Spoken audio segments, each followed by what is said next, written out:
All right, it's rapid reactions. You know what time it is. A whole lot of topics, a little bit of time. Jay, the floor is yours.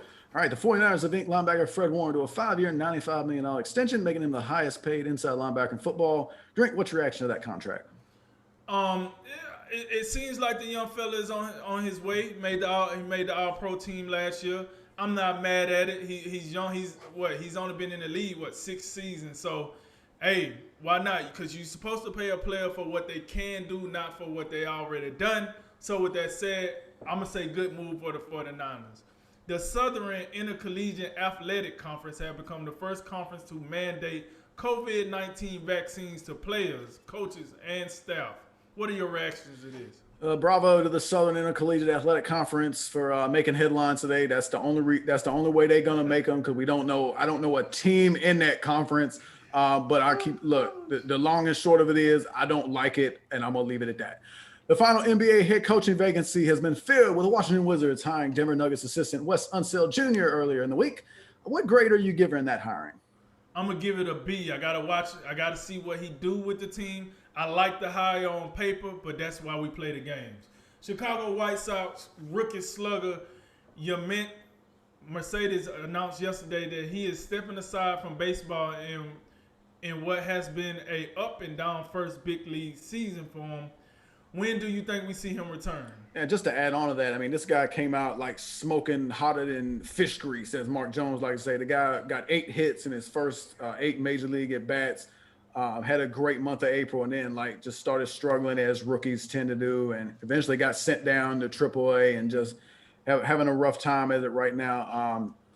If I had to guess, I couldn't imagine him coming back this season, but I do think he will come back. You know, he just get his mind right and just take some time to decompress, maybe trying to do a little bit too much. And I think we see him back beginning next season. Sad news from the world of college football as Terry Bowden announced that his father, Bobby Bowden, is terminally ill with pancreatic cancer. Drink, where does Bobby Bowden rank among all-time college football coaches? Well, just right off the dome piece, I'm gonna say somewhere in the top 10 all time.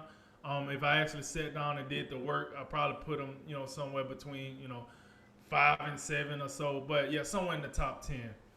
Arkansas football coach Sam Pittman took a hard line earlier today in regards to the transfer portal, saying players that enter the portal will not return to the Razorbacks.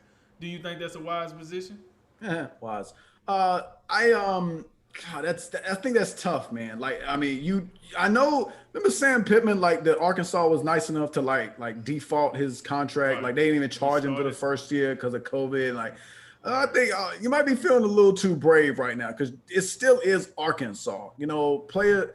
I mean, this ain't Alabama. And I don't even think Nick would do something like this. So, Right. I think it's dangerous, and we live in an age where it feels like college football like getting more and more to like a free agent feel to it. So I mean, this is something that's just kind of the way college football is, and it might be better off to embrace it because you never know. Like, I'm sure Sam Pittman, if he can get a player to come to him in the transfer portal, he probably wouldn't not want the opposing coach to like try to be hoarding dudes. So I don't know, I think that's a dangerous line to take. He might rethink it in the future. Atlanta Hawks backup center Onyeka Okongwu underwent surgery yesterday to repair a torn labrum in his right shoulder. He's going to be out the next 6 months. That's going to put him on track to return in late January. Is that a big deal, little deal, or no deal as it pertains to the Hawks next year? I'm gonna say at least a little deal. Listen, he's the backup center. We seen him. He got playoff minutes, so it's news for a reason. So I'm gonna say a little deal, but he will be back before All-Star break. So hopefully he gets back in rhythm. But I'm gonna go with little deal. Los Angeles Dodgers manager Dave Robinson took exception to fans booing Curlin Jensen after the Dodgers closer blew his second consecutive save Wednesday against the San Francisco Giants. Do you blame the fans for booing? No, not in the least. I mean, and Dave Roberts shouldn't either, to be quite frank with you. Kenley Jansen, he's had a really good season this year. He was, I think, 21 of his first 23 saves he converted on, had a great first half. But listen, he's blown 2 consecutive saves, and fans are not going to appreciate that. When you got the pitcher who's in charge of coming in the game and closing the deal, send the people home happy, he not getting it done the last 2 nights. Fans going to do what they do. We talked about fan behavior recently, and there was all kind of mess going on in the NBA playoffs. But booing, that's certainly within the right of the fans. So I don't hold that against them at all. Second-year Rams running back Cam Akers will miss the entire 2021 season after the team announced Tuesday he had sustained a torn Achilles. Drink, how does that change your outlook for the Rams this season? Whew. Quite a bit. Listen, I had the Rams in the NFC Championship game, possibly the Super Bowl. Now, I don't even know if they're going to, make it out of that wild card round.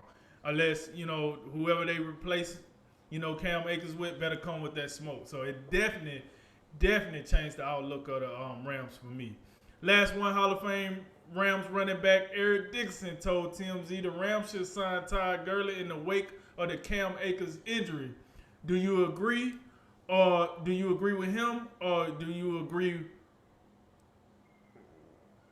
Do you agree with the single season rushing champ?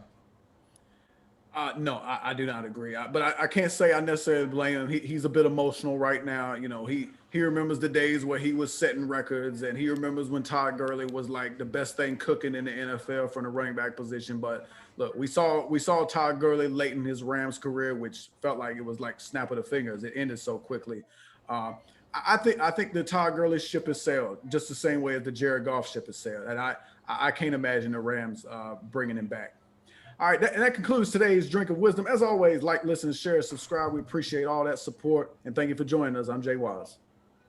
And I'm Nathan Drinker, and remember, make tomorrow better than today, and make today better than yesterday. And you know what we gonna do, like we always do. We gonna holler at you until next time, baby.